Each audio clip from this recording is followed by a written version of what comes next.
No list of the most deranged serial killers would be complete without Jeffrey Dahmer. Dahmer was convicted of murdering 17 young men over a 14-year period. But Dahmer didn't just murder them. He also raped, dismembered, and sometimes even ate his victims. Long story short, he just wanted someone to love. He didn't want people to leave him and only killed people he was sexually attracted to.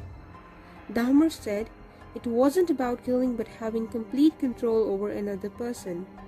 To keep them with me even if it was a small part of them." He suffered from a borderline personality disorder.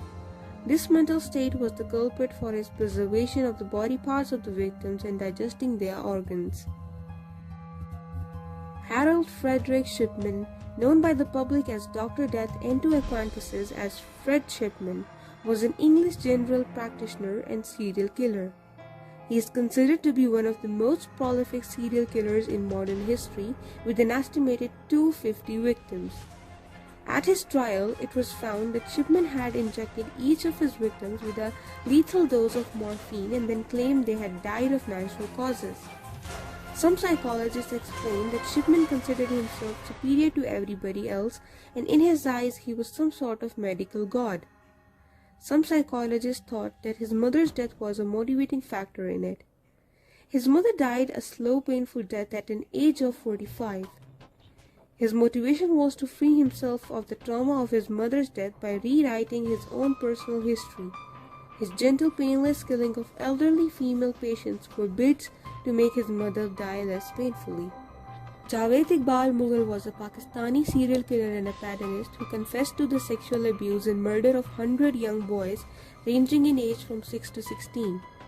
Iqbal strangled the victims, dismembered the corpses, and dissolved them in acid as a way to conceal the evidence. He was found guilty and sentenced to death in the same manner that he killed the boys.